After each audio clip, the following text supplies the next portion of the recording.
صبور باشید، حکمت داره، هر چیزی به وقتش میرسه. اگه زودتر برسه خراب میشیم، اگه دیرتر برسه نمیشه استفادهش کرد. هر چیزی زمان داره و برای زمانش فقط باید تلاش کرد. من اینا رو با پوست و سخونم لمس کردم امسال. دستاورد من به عنوان بهترین سال زندگیم اینه، نه اینکه عشق به خدا بالاترین مرتبه است. بله همه میدونیم اینو با پوست و سخونت لمس بکنی که آقا عشق به پروردگار از عشق به مادر بالاتر است. ولی امسال به چیزی دست پیدا کردم که در مقابل تمام اون چیزایی که داشتم ارزشمندتر بود. البته باز عرض میکنم این احساس رو هر سال داشتم. یعنی مثلا اگه کمک مادی به کسی میکردم و این خوشحالی رو میدیدم، سال بعدش میدم کمک معنویه که زندگیشو تغییر دادم تاثیر بیشتری داشت و این لذتش از اون بیشتر بود. به نام خداوند بخشنده مهربان سلام عرض میکنم خدمت شما عزیزان دلم. امیدوارم حالتون خوب باشه و از زندگی زیباتون هم لذت ببرید. در این ویدئوی آموزشی بسیار زیبا در باب این موضوع میخوایم صحبت بکنیم که چرا سالی که گذشت از 1 ژانویه تا به امروز بهترین سال زندگی من بود. بهترین سال زندگی من بود و راجع به این موضوع میخوایم توی این ویدئوی آموزشی بپردازیم. نکات خیلی مهمی رو دوست دارم در قالب توصیه برادرانه به تک تک شما عزیزان دلم و تمامی پرسنل نازنین مجموعه آموزشی روز عرض بکنم. یکی این که این احساسی که امسال بهترین سال زندگیم بود رو بنده هر سال دارم. یعنی هر سال که تولدم میشه گذشتم رو که نگاه میکنم میبینم که این سال آخریه بهترین سال زندگیم بوده. این خود این یه نعمت و یه لذت خیلی وحشتناک خوبیه و یکی از آرزوهایی که همیشه برای خودم میکنم شب تولد قبل از اینکه شمع رو فوت کنید، چقدر شمع زیاد بود مجال ندادید، بعد خیلی آرزو میکردم اینه که آدم آرزوهای خوب بکنه. یکی از آرزوهایی که من خودم برای خودم هر سال میکنم میگم خداوندا یه طور زندگی بکنم سال دیگه بگم امسال بهترین سال زندگیم بود و این تو این 35 سال اتفاق افتاده. حتی من مثل خانم‌ها 3-4 سال پایین‌تر آوردم ولی فکر کنم دقیق گفتم. تو این 35 سال این اتفاق افتاده و خود این یه لذت خیلی زیادیه. توی شعرهای زیبای مولانا یه جا اشاره میکنه پیرامون این که شکر نعمت لذتش از نعمت بالاتره. یعنی اینکه ما یه نعمتی رو میخوایم، یه خواسته رو میخوایم، این یه لذتی داره بهش میرسی، لحظه ای که داری شکرگزاری میکنی که به اون لذت رسیدی یه نعمت و یه لذت بالاتر از اون داره. اینم همینه. امیدوارم همتون هر سال بهترین سال زندگیتون رو تجربه بکنید و این هر سال تکرار بشه و برای من از سن 23 سالگیم 24 سالگیم خیلی محسوس بوده. توی ابعاد مختلفی از موفقیت‌ها هر سال بزرگترین دستاورد برام بوده. مثلا تو سن 23 سالگیم من دستاوردی که خیلی برام بولد بود مقام و منزلتی بود که میخواستم بهش برسم. یعنی در سنین نوجوانی آرزو داشتم که من به مقامی برسم، منزلتی برسم و پست و مقام رو جایگاه خیلی بالایی میدیدم. توی 23-4 سالگیم تقریبا به اون رسیدم و اون رو به عنوان یه دستاورد بزرگ میدونستم. توی 25 سالگیم دوست داشتم که معاون مالی اداری بشم، پست بالاتر، مقام بالاتر، از مدیر مالی شدن بالاتر، یا استاد دانشگاه بشم و این اتفاقا برام افتاد. پست و مقام برام خیلی مهم بود. تا قبلش چیز دیگه خیلی به عنوان موضوع مهم برام مهم نبود. بعدش موفقیت‌های مالی بود. به موفقیت‌های مالیم تقریبا همون حول و حوش حالا 1-2 سال اینور اونور رسیدم. برام لذت بخش بود. مثلا گفتم امسال بهترین سال زندگیمه که طی کردم، چون مثلا ماشینی که مورد علاقمه خریدم. موفقیت مالی به دست آوردم. بعد چند سالش گذشت، یه ذره اومدم جلوتر، استقلال سهام برام خیلی مهم بود. آشنا شدن با مریم خب برام یه دستاورد بود دیگه. همه شما نوجوانی دوست دارید با کسی که بالاخره زندگیش رو بسازید، زندگی اونو باید بسازید، زندگی خودتون رو بسازید، میخواید با هم دیگه زندگی بکنید، دوست دارید پیداش بکنید، تجارب عاشقانه رو طی بکنید، زیر بارون برید و گل بگید و گل ببین، همه چی اینجا این قسمتش برای همه جذاب‌تره. این یه دستاورد دیگه. آدم اون یار وفادارش رو، اون یارش رو پیدا بکنه، باهاش بتونه زندگی مشترکش رو آغاز بکنه. به اون دستاوردم من توی سال رسیدم. آزادی و استقلال مالی و درآمد غیر فعال. و یه سال دستاورد خیلی بزرگ این بود که برای خانواده‌ام هر کاری که از توانم بود می‌خواستم انجام بدم. من این جمله قشنگ رو از امیر شنیدم و میدونم این به عنوان یه دستاورد قشنگه و اینکه از نظر مالی رسیده بودم خیلی دستاورد میدونستم. اومدم جلوتر، یه سال بزرگترین دستاوردم این بود که از نظر عاطفی و احساسی و فکری خط مشی به خانواده‌ام و به دوستانم و خیلی خدمت‌های خوبی کرده بودم. موفقیت‌های خیلی خوبی بود و اون رو بزرگترین دستاوردم میدونستم. خلاصه همینطوری اومدم جلو و انواع و اقسام موفقیت‌های مالی و موفقیت‌های اجتماعی و دوستی و در کنار تمام روزهای خوب و بد و آسیبایی که دیدیم، رفاقت‌هایی که کردیم، شراکت‌هایی که کردیم، بالاخره همیشه بهترین بوده هر سال برام، منحصر به فرد بوده. امسال میخوام بگم چرا بهترین بود. یعنی من از مسائل مادی سیر شدم، از مسائل مقام و پست و جایگاه و اینا سیر شدم، از مسائل مربوط به دستاورد مادی باشه، دستاورد همه اینا سیر شدم و فکر میکردم دیگه همینا رو حفظ بکنم. اینو همیشه گفتم کسی به موفقیت برسه دنبال نیست موفقیت‌های بیشتر هی به دست بیاره، حفظ وضعیت موجود براش مهمه. هر سالم میگم خب با توجه به این دستاوردی که دیگه داشتیم احتمالاً دیگه تموم شد. یعنی این دنیا چیز دیگه ای نداره برات رو کنه که سال دیگه بگی بابا امسال بهتر از سالهای پیش شد. چون بالاخره انسان به گونه‌ای هستش که به هر چی میرسه هی چیز دیگر رو میخواد و هر چی رو که بهش میرسه بعد براش عادی میشه. ولی امسال به چیزی دست پیدا کردم که در مقابل تمام اون چیزایی که داشتم ارزشمندتر بود. البته باز عرض میکنم این احساس رو هر سال داشتم. یعنی مثلا اگه کمک مادی به کسی میکردم و این خوشحالی رو میدیدم، سال بعدش میدم کمک معنویه که زندگیش رو تغییر دادم تاثیر بیشتری داشت و این لذتش از اون بیشتر بود. اگر مثلا خرید ماشین مورد علاقم دستاورد بزرگی بود، سالهای بعدش که به بازنشستگی تو سهام رسیدم اون خب خیلی لذتش بیشتر. گفتم اصلا دستاورد ماشین چی بود، اصلا ما گذاشتیم اینو به عنوان یه هدف. یه پرانتزم باز بکنم، تو تمام این سالا به این نتیجه رسیدم که چرا کم خواستم و به شما توصیه میکنم در حکمت پروردگار شک نکنید و همیشه بزرگ بخواید. هر چی که خواستم بهش رسیدم. خب هر چی که خواستم بهش رسیدم و همش میگفتم کاش که بیشتر میخواستم. نشون میده چقدر قانع. اینه که شما هم بزرگ بخواید. یه پرانتز مهمتر، از آدما نخواید. مثلا از مدیرتون مطرح بکنید خواستتون رو، مطرح بکنید، ولی از اون نخواید. خواسته اصلی از خدا باشه، از انسان هم بخواید. مدیر، مسئول، استاد، هر کی که هست که میتونه شما رو به هدف بخواید، ولی ریجکت شدید یا تایید شدید براتون مهم نباشه، فقط از خدا بخواید. اینم خیلی پرانتز مهمیه. امسال چی شد؟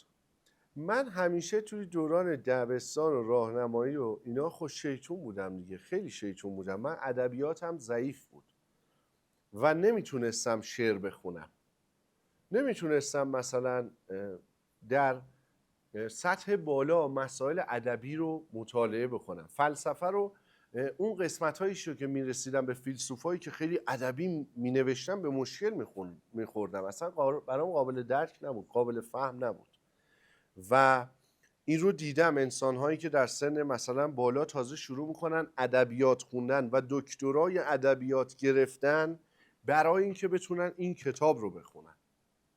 یعنی طرف برای اینکه بخواد مثنوی معنوی مولانا رو بخونه و بفهمه رفته 8 سال نشسته زبان فارسی خونده تا برسه به اینجا که این کتاب رو باز بکنه بگه که مثلا گفت او ای فلان، اینو بخونه و بفهمه. این برای منم اتفاق افتاد. همیشه برام سوال بود، حالا من دارم شعر میخونم یه سری ها رو نمیفهمم، یه سری شاعرها رو که کلا نمیفهمم، باز با مولانا ارتباط میگیرم، با حافظ کمتر، باز یه سری شعراشو میفهمم، با خیام خیلی خوب ارتباط میگیرم الحمدلله. اینه که بعضی از شعرها رو متوجه نمیشدم، بعضی متوجه میشدم، دوست داشتم اینا رو بفهمم و اینا رو متوجه نمیشدم.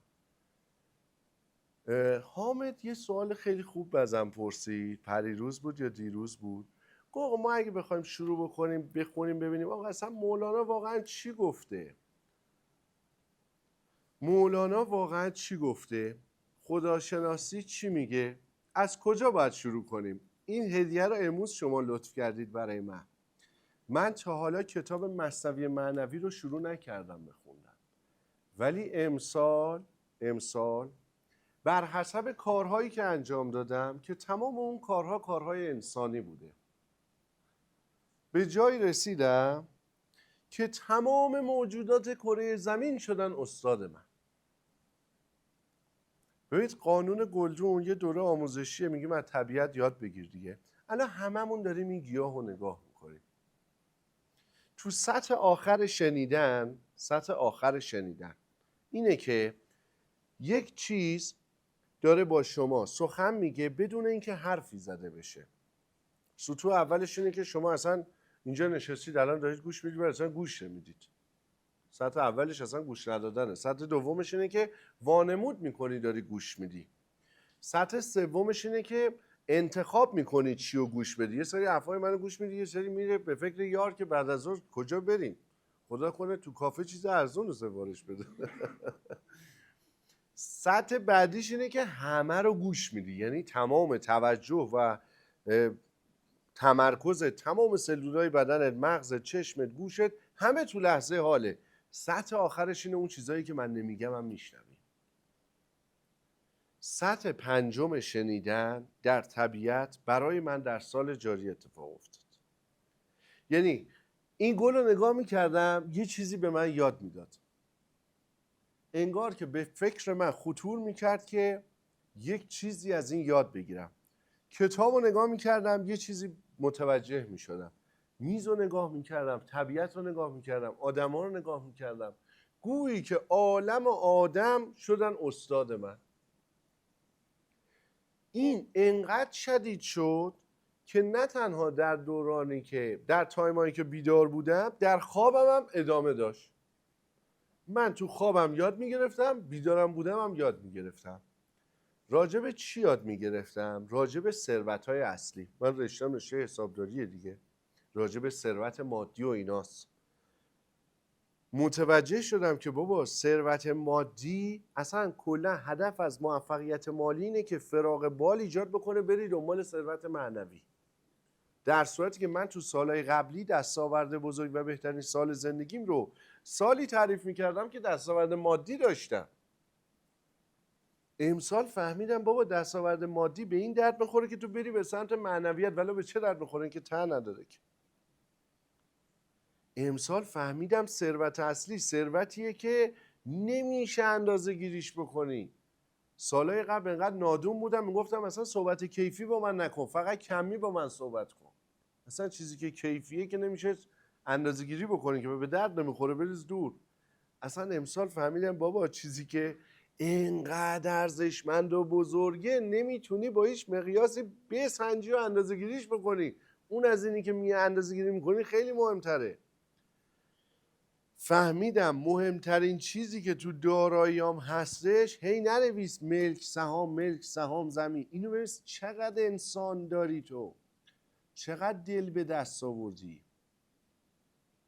دلی که به دست میاری خیلی ارزشمندتر از یه داراییه. تمام این دارایی‌ها ما تو تعریف حسابداری علمی میخوایم بحث بکنیم. تعریف حسابداری میگه چی؟ میگه تو کنترلت منافع اقتصادی آتی داره. تا کی آتیه؟ تا زمانی که من زندم دیگه. همه چی هم موقتی دست منه، خود منم موقتی دست خودمم. پس اینا دارایی هستن ولی نه اینقدر ارزشمند که از خودم مهمتر باشن. چرا؟ چون من خودم میتونم دارایی ارزشمندی مثل دل یه انسان رو به دست آوردن رو به دست بیارم که اون ارزشش خیلی بالاتره و اون دیگه ماندگاره، چه من باشم چه نباشم. اگه من الان هستم ماشینم هم ارزش داره برام، ولی وقتی من نباشم دیگه چه مهمه که دیگه تعویض آقایش میکنید یا نمیکنید؟ تموم شده. اون چون من هستم ارزش داره، ولی وقتی که من دل به دست میارم چه من باشم چه نباشم اون ادامه دار ارزش ایجاد میکنه. بنابراین چشمم به اصطلاح چشم دلم روشن شد. خیلی مسائل رو متوجه شدم در طول مدت این 1 سال که شاید یک فرد 40 سال باید تفکر کنه، تعمق کنه، تحقیق کنه، مطالعه بکنه و بهش بخواد برسه. و این لطف پروردگار بود و فقط بر حسب رفتار انسانوار بود. هر آنچه که میفهمیدم هم همش آموزش دادم. حالا اگه آموزش ندادم یادم رفته. تو دوره مسئله سوساز جدید آموزشاش هست، توی FLM آموزشای روانشناسیش هست، تو قانون گلدون هست، توی این صحبتایی که یهو از اتاق اومدن بچه‌ها Ladies and gentlemen ready for take off attention please. هر چی که بوده، هر جا بوده، هر کی تونستم گفتم رفتم. اینقدر سرعت یادگیری وحشتناک بالا بود اصلا وقت نمی‌کردم بنویسم و الانم هی دارم به خاطرم هی رجوع میکنم آموخته هامو بیارم. وقتی تو طول تاریخ گشتم آدمایی که بصیرت‌های بزرگ به دست آوردن، موفقیت‌های بزرگ به دست آوردن، به جایی رسیدن، به این ما باید خطکش بذاریم برای حرفایی که میذاریم، سیر شدن از دنیا. چطوری میتونی سیر بشی از دنیا؟ آدمایی که قبل از مرگ مشکل مرگ رو حل کردن. من در سال جاری مشکل مرگ جسمی رو حل کردم، مشکل مرگ نزدیکان و عزیزانم هم حل کردم با بصیرتی که به دست آوردم. ببین چه یادگیری من رسیدم، ببین به چه درجه ای از پذیرش و تسلیم رسیدم در سال جاری که هر چی هست میگم حکمت پروردگار. میگی تبلیغ بکن، میگم آقا تبلیغ ما کار خداست. این مجموعه دلی اومده جلو، دلی هم میره جلو. حالا شوخی میکنم، کار بسیار قشنگی هم است، ولی تا اینجا رسیده، این سال سخت و گذرونده، همش به لطف تک تک شما بوده، به لطف پروردگار بوده. بزرگترین کارگزاری در کشور امسال برید. صداش در اومد دیگه. گفتن آقا فلان کارگزاری بریده، داره فلان میکنه، بهمان میکنه، ورچگس داره میشه. تا می اومدم اینجا می دیدم که اوضاعتون خرابه، گفتم بچه‌ها هر اتفاقی بیفته باید بیاید اینجا سر کار، کارتون رو انجام بدید، برید. به هیچ چی کار ندارید. یادتونه اون روزا رو؟ گفتن اصلا شما به هیچ اصلا اجازه فکر کردن راجع به موضوعات رو ندارید، فقط تمرکز رو کارتون رو انجام میدید، خدمت رسانی میکنیم و سلام. عاقبت چی میشه؟ من ایمان دارم مسیرمون درست. ایمان الهی امسال رسیدم که با هیچ ایمان علمی نمیتونی بهش برسی. یعنی چی؟ یعنی تمام کتابای عالم و آدم رو بشین بخون. به اون سطح از درجه از قاطعیتی که من تو ایمان الهی رسیدم، با هیچ مغز و هوش و ضریب هوشی به اون درجه از اطمینان و صراحت نمیتونی برسی. به هیچ چقدر برای من ارزش داره؟ من به جایی رسیدم که از خودم خارج شدم و دقیقا مشابه تمام موجودات کره زمین شدم. انگار که راز جهان بر من برملا شد. نمیگم الان خیلی میدونم نسبت به سال قبلم دارم میگم، نسبت به 35-34 سال قبل، امسال این دانش و این بصیرت به دست اومده. خیلی برای من ارزشمنده و این اتفاق بر حسب مسیر انسانیت بوده. نه بر حسب کتاب خوندن، نه بر حسب دوره آموزشی شرکت کردن. اینو میخواستم بگم کسانی که رفتم دیدم در طول تاریخ موفقیت‌های این چنینی به دست آوردن، اصلا مکتب خونه ای نبوده که بری اون تو یاد بگیری. که اشاره هم میشه که آقا طرف اصلا سوادم نداشته داره این راهنمایی ها رو میکنه به این آدما. بر حسب چی بوده؟ بر حسب انسانیت بوده. آدم وقتی دل به دست میاره، آدم وقتی محبت میکنه، وقتی رفتار انسانی نشون میده، وقتی درست زندگی میکنه. اومدم یه روز اینجا گفتم بچه ها سلسله مراتب رفتار در خصوص ناراحتی 7 مرحله است، یادتونه؟ گفتم خودم یه مرحلهش گیر کردم، هنوز هم مرحله موندم. گفتم طرف میاد یه چیزی بهت میگه ناراحت میشی، همون موقع میتونی یه عکس العملی بهت نشون بده. قبلش چی بود؟ اصلا طرف یه بعد پارک کرده بود، محمد داشت لگد میزد به ماشینش، بذار بگم این چیزا رو محمد، که اصلا اون کاری نکرده بود ولی شما برداشت بد داشتی میکردی. مرحله بعدیش چی بود؟ میگفتم آقا شما اجازه برخورد بد نداری با این آدم به صورت فیزیکی، ولی اجازه برخورد کلامی که داری، که کلامی هم پس نباید جوابشو بدی. بعد گفتم چی؟ گفتم آقا تو فکرت، تو تنهایی، تو خلوت هم نباید فحش بدی، فلان فلان شده، فلان بهمان شده. بعد گفتم نباید نه تنها اینو بگی، بعد که نباید فکرش هم بکنی. بعد گفتم نه تنها نباید فکرشو بکنی، بعد آرزوی بهترین هم براش بکنی. انسان زندگی کردن فقط به رفتار نیستا، یعنی به فکرتونم هست، به احساستونم هست.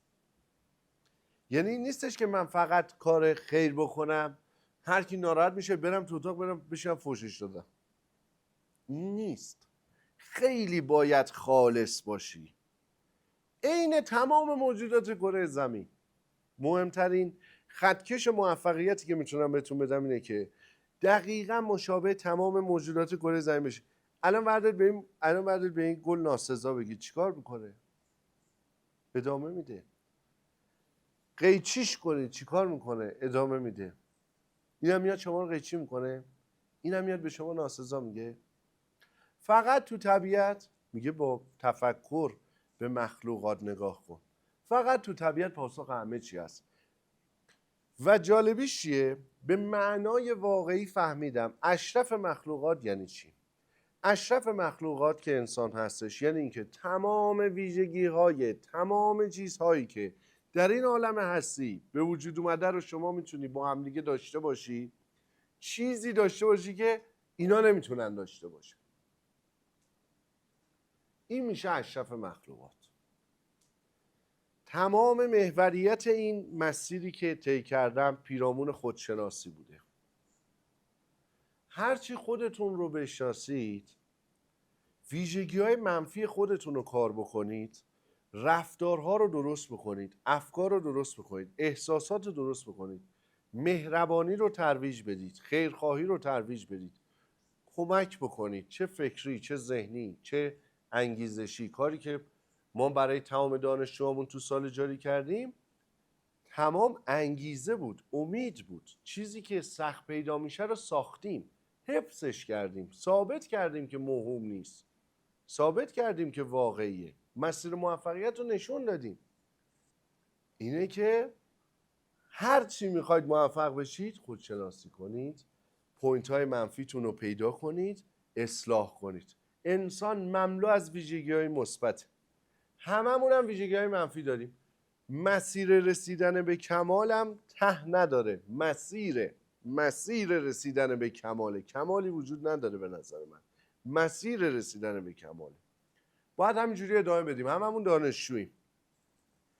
به این رسیدم که بالاترین ثروت و ارزشی که یک انسان میتونه داشته باشه دانشجو بودنه. بالاترین جایگاهی که یک انسان میتونه داشته باشه دانشجو بودنه. این که استاد خوب داشته باشی، راهنمای خوب داشته باشی، همه عالم و آدم بشن استاد، تو بشی دانشجو، زیباترین مرتبه‌ای که یک انسان میتونه بهش برسه. چه عقلی بفهمه چه دلی بفهمه. هرچی انسان بیشتر بفهمه، بیشتر یاد بگیره، مرتبهش بالاتره. تو طول تاریخ هم نگاه میکنی باز میبینی همینه. تو مسائل مالی هم نگاه میکنی باز میبینی همینه. اصلا الان عصر چی؟ عصر اطلاعات. این همه آدم زندگی کردن، این همه اعصار مختلف اینو نفهمیدن که بابا مهمترین چیز اطلاعات، فکر، دل، ذهن، دانایی، آگاهیه. زاویه دیده، نگاه، نوع بینشه، نوع نگاه. بنابراین بالاترین مقام اینه.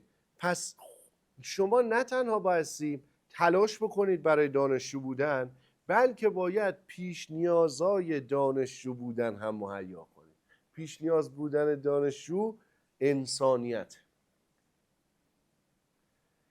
هرچی انسانیت بیشتر رواج پیدا بکنه، اون پیش نیازها رو داری پاس میکنی که بشینی سر کلاس. که منی که کتاب مثنوی معنوی مولانا رو نخوندم، آموزش هایی از مولانا دیدم، یاد گرفتم، فهمیدم که الان اکثر شعراشو که برای من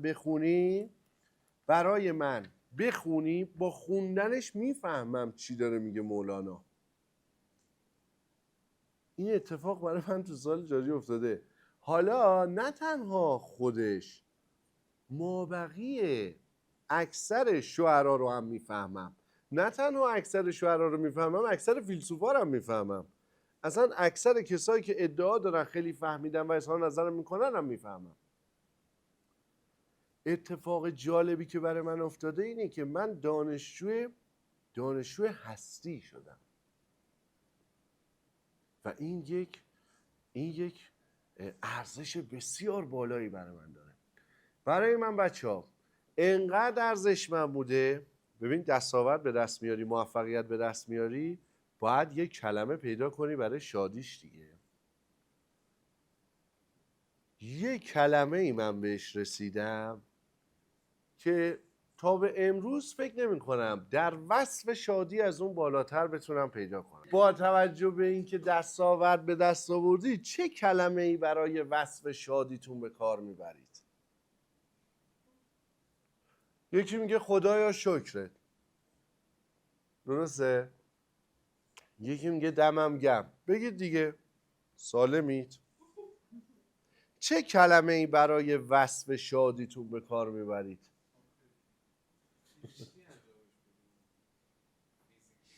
فیزیکی انجامش میدی؟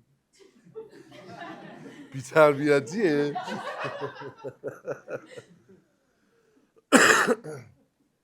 چی؟ نه خودتون با خودتون. با خودتون هم زمان بدن نشون میدید. کی چی کارون؟ چه کلمه ای استفاده میکنید؟ دم خودم یا دیگه چی میگید؟ آفرین. دیگه چی؟ شکر میکنی. شکر. من امسال به اینجا رسیدم برای شوگذاری برای شوگذاری که چیزی که یاد گرفتم پیش خدا، گفتم خدایا خداییت رو برای من تمام کردی. ببین چه درجه ای از سیری رو من احساس کردم در سال جاری. اصلا تمام شد. خدایا خداییت رو برای من تمام کردی. اصلا یعنی من نمیدونم از این به بعد چه دستاوردی دارم و یه مقدار نگران شدم. فکر میکنم مسیر زندگی رو طی کردم. به نسبت سنمه نمیدونم یا چیه، نمیدونم به اینجا رسیدم. سالهای قبل بر حسب نادانیم بود. میگفتم فکر نمی کنم دیگه سال دیگه بتونم از این خوشحالتر باشم. نادون بودم.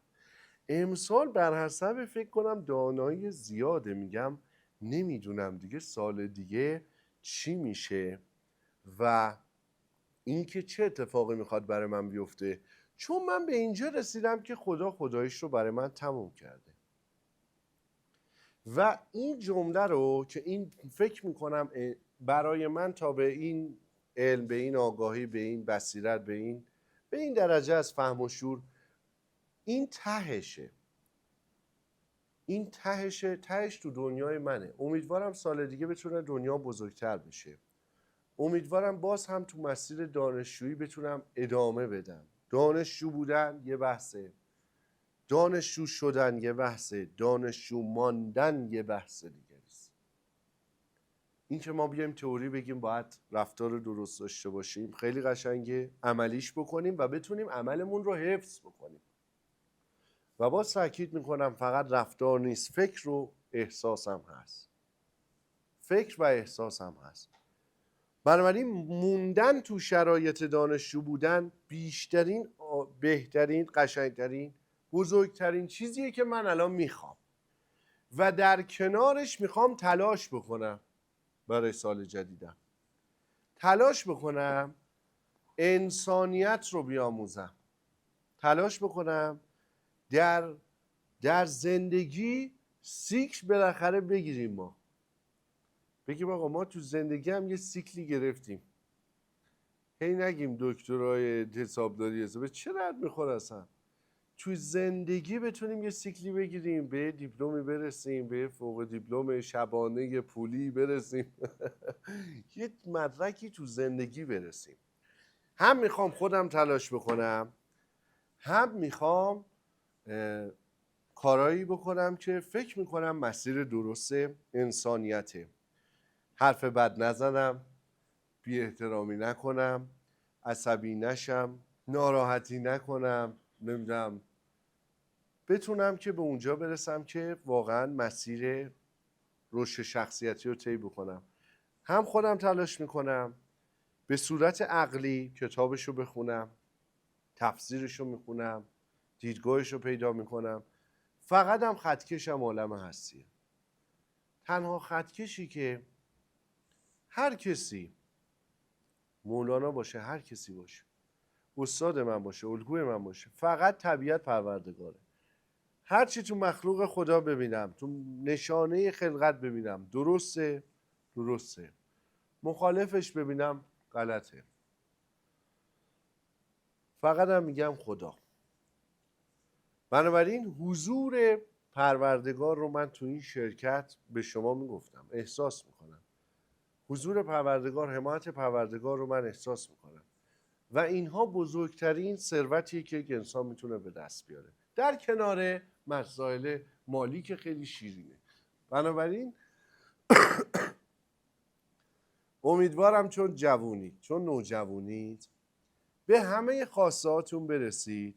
ولی امروز رو دوست داشتم به شما بگم خواسته هایی داشته باشید که به من نمیگفت کسی، که فقط مسائل مادی نباشه، فقط مسائل دنیوی نباشه، فقط مقام، پست، موفقیت مالی، خونه، ماشین، همسر خوب، فرزند خوب، اینا نباشه. فقط اینا نباشه. اینا دستاوردهای خیلی بزرگیه. مسائل دیگر رو هم بخواید، معنویت رو بخواید، رشد شخصیتی رو بخواید، ویژگی های شخصیتی رو بخواید، در جهت پوینت های منفیتون کار بکنید، مثبتش بکنید، ویژگی های منفیتون مثبت بکنید، انسانیت باشه، خداشناسی باشه، راز و نیاز باشه، شکرگزاری و اینجور چیزا رو هم بخواید. این اولین خواهش من از شماست که شما به عنوان نوجوان و جوان وسعت خواستهاتون رو زیاد بکنید، حجمش هم زیاد بکنید، چه تو مسائل مالی چه تو مسائل غیر مالی. اگه میخواید کار خیر بکنید نگید آقا خدای کمکم کن به 10 نفر سالی کمک، بگید کار کن به 10,000 نفر، به 10 میلیون نفر، به 8 میلیارد نفر کره زمین اصلا کمک بکنم. من یه کاری بکن که من نمود اشرف مخلوقاتتم. یه کاری بکن که اینو همه ببینن، از رفتار من، از منش من، از شخصیت من، از کردار من، از افکار من، از زندگی من. یه کاری بکن که شبانه روز، نه تنها وقتی که بیدارم، ما همه خواستامون تو بیداریه، بلکه وقتی خوابمم به گونه‌ای زندگی بکنم که شکرگزار باشم، به گونه‌ای فکر بکنم، رویا ببینم، کسی رو ببینم، خواسته‌ای ببینم، چیزی رو متوجه بشم، چیزی رو بفهم، اونجا هم شکرگزاری باشه، اونجا هم ادامه باشه. 8 ساعت کم نیست، 1/3 زندگی دیگه. آره من 6 ساعتش کردم که یه مقدار عذاب وجدانم کمتر بشه، از اون ور بکنم زده میشه. زندگی میونبر نداره. اینه که هم وسعتشو هم حجمشو زیاد بخواید و بعد فقط صبور باشید، فقط اعمال و رفتار درست انجام بدید. خدای توجه داری که کار خیر کردیم، چی شدیم پس؟ نه، صبور باشید، حکمت داره، هر چیزی به وقتش میرسه. اگه زودتر برسه خراب میشیم، اگه دیرتر برسه نمیشه استفادهش کرد. هر چیزی زمان داره و برای زمانش فقط باید تلاش کرد. فقط باید تلاش کرد و ایمان داشت، باور داشت نسبت به کاری که دارید انجام میدید و بایستی به گونه‌ای باشه که کیف بکنید، عشق بکنید. من امروز تا شب میخوام صحبت بکنم. یکی از دانشجویان پیام داد آقا به نظر من عشق کشکه.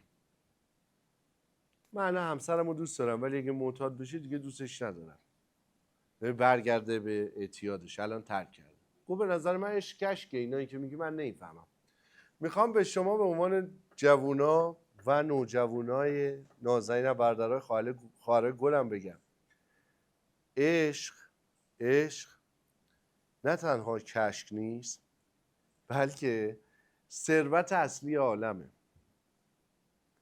تو امسال فهمیدم عشق مراتب داره. عشقی که در نگاه اول به وجود میاد در سن نوجوانی نسبت به یک شخص جنس مخالف، این یک مرتبه از عشقه. نمیتونی بگی این عشق نیست، نمیدونم فلان نیست. نه بابا، این یه مرتبه عشق خیلی هم قشنگه برای اون بره خودش. بعد میای به گونه دیگری تجربه میکنی و باز هم گونه های مختلفی در روابط عاطفی. بعد که روابط عاطفی تمام میشه بالاخره یه جایی گیر میکنی و دیگه مراتب عشق تمام میشه برات. دیگه درگیر یه چی میشی. بعد با اون یاد میگیری که عشق رابطه عاطفی رو باید بسازی، دوتایی هم باید بسازید و این دوباره یک مرتبه دیگری از عشقه. این ادامه داره و این ته نداره و کسانی که خودشون رو محروم میکنن در عشق به روابط عاطفی اشتباه میکنن. ولی به عنوان یه نوجوان و جوان که این مدل عشق در ذهن شما در دنیای شما خیلی بزرگه، به شما میخوام عرض بکنم بنده در سال جاری فهمیدم این یک مرتبه ای از عشقه. نمیگم عشق درجه پایینی ها، خیلی هم قشنگه، ولی یه مرتبه ای از عشقه. مرتبه دیگه است عشق به اشیا و دستاوردهای زندگیه که اگر مثل من قانع باشی هم چیزی رو احساس نمی‌کنی. من عشق ماشینم دارم، عشق موبایلم دارم، عشق به دفترم دارم، عشق به کتابام دارم، عشق به اتاقم دارم. اینم یه مرتبه عشقه. عشق وسایل، عشق متعلقات دنیوی خیلی هم لذت بخش حقیقتا. خیلی هم شیرینه، مخصوصا وقتی طلا باشه، نقره باشه، جواهرات باشه. اینم یه مرتبه از عشقه. عشق پدر مادر، عشق به خواهر، عشق به برادر، عشق به خانواده، عشق به مردم، اینا مراتب مختلفشه. اگر کسی نتونه عشق نسبت به انسانها رو به دست بیاره، پیش نیاز دانشجویی در مکتب انسانیت رو نمیتونه به دست بیاره. من بهش امسال رسیدم. شما باید عاشق همه انسان‌ها باشید، نه تنها عاشق همکارت، عاشق همسایت، عاشق آقا یعقوب و آقا صادق. عشق به همه رو داشته باشید. عشق به انسان‌ها یک مرتبه از عشقه. خدا همه رو آفریده. کی هستی که میگی مثلا من به این عشق ندارم، از اون بدم میاد، از این خوشش میاد؟ همه مخلوق خداست. اصلا کی اجازه داد که شما به عنوان این کسی که یکی از مخلوقات پروردگاری پروفسور بازی در بیاری، در جایگاهی قرار بگی که من از این بعد اصلا منیتی وجود نداره؟ مشکل مرگ این شکلی حل میشه که شما از خودت میای بیرون، اصلا دیگه خودت وجود نداره که چی دیگه میخوای بترسی؟ جسم اصلا فانی بشه که بشه. مشکل مرگ با من مرگ خودم رو حل کردم امسال. اومدم بیرون، تموم شد رفت اصلا. به این معنا نیستش که دیگه ولش بکنم ها. نه اتفاقا دیدی هیکلو چه خوب ساختم، لذت بردی چقدر مراد کردم، لذت بردی چقدر ورزش کردم، بیشتر بهش رسیدم، در صورتی که بی‌نیازتر ازش شدم، وابستگیم ازش بریده شد، ولی به بهترین حالت ممکن نگهش داشتم. گفتم تو که به عشق مرتبه اشیا رسیدی که به اشیا میرسی که میگی این صدفا موقع خریدش قشنگه ولی بعدش ور میدارم، چون موقعی که آب بدم این بتونه قشنگ دم و بازدم بکنه، این ریشش نپوسه. اینقدر تو حواست هست که چیزی که نمیبینی حواست هست بهش، پس به خودت هم باید حواست باشه، تو ریشه خودت هم میتونه بپوسه دیگه. پس عشق، برگردیم به مباحث اصل. میبینی چقدر چیز یاد گرفتم امسال؟ هی گریز میزنم، هی برمیگردم مسیر اصلیم، هی میرم تو یه چیزی گم میشم اصلا. عشق مراتب داره. آخرین مرتبه عشق پدر مادر و ایناست که اونجا میگی مرگ عزیزان، مرگ نزدیکان، مرگ اینها سخت میشه. عشق به خداست. حالا اینو همه جا شما شنیدید، منم شنیدم، الانم دارید میشنوید که بار چند هزارم دارید میشنوید دیگه. من اینا رو با پوست و سخونم لمس کردم امسال. دستاورد من به عنوان بهترین سال زندگیم اینه، نه اینکه عشق به خدا بالاترین مرتبه است. بله همه میدونیم، اینو با پوست و سخونت لمس بکنی که آقا عشق به پروردگار از عشق به مادر بالاتر است. خیلیه ها. من نمیتونستم اینو بفهمم. من تا 34 سالم بود میگفتم آقا من عشق پروردگار خیلی قشنگه ولی خداییش اگه خودم تنها باشم مادرمو بیشتر دوست دارم. نمیتونم چاخام کنم با خودم که خودم با خودم صادقم دیگه. من مارالو خیلی دوستش دارم ولی مادرمو بیشتر دوست دارم، پدرمو خیلی دوستش دارم، مادرمو بیشتر دوستش دارم، خود پدرمو خیلی دوستش دارم. نمیتونم بگم که مثلا من اینو کمتر یا بیشتر چیز دیگه. ولی امسال به اینجا رسیدم نه بابا، عشق الهی یه چیز دیگه است. الان صراحتا به شما میگم اینو با پوست و سخونم احساس کردم که عشق به الهی، عشق به پروردگار بالاترین مرتبه عشقه. تموم شد. چون اونجا هم میفهمی که همه آدمایی که رو کره زمینن همه پلن برای دیگران. همه میان اینجا میگه بسم الله پا رو بذار برو بالا. بری بالا به کجا میخوای برسی؟ همه میخوان برن برسن به خداشون. برای همینه که عشقمون از همه بالاتره. ولی خب این فهمیدنش، درک کردنش، لمس کردنش یه مقدار شاید سخت باشه براتون. یعنی برای من تو سن شما سخت بود. من تو 23 سالگی اگه این حرفا رو که میشه بهم میزنه میگم خدایا که تموم میشه، این کاش که تو تایم اضافه کاری لااقل اینا رو میگفت.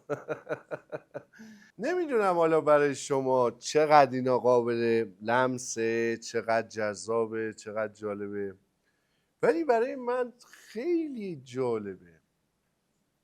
و اینه که مرتبه داره و برای اینکه به عشق الهی برسی باید به همه عشقا برسی. باید به وسایلت برسی، به همکارت برسی، گپ بزنی به کسی که تو راه میبینیش، به راننده‌ای که میبینی، اتوبوس اومدی، مترو اومدی، به هم مسیری که هستی، به همه باید بتوانید عشق بورزید. به خودتون باید عشق بورزید، به خانواده‌تون بتونید عشق بورزید. ریشه تنفر، ریشه ناراحتی، ریشه همه رو باید بریزید دور. بهترینا رو براتون آرزو میکنم. دم همتون گرم. شما نازنینان رو به خداوند منان و مهربان میسپارم. خدا نگهدار.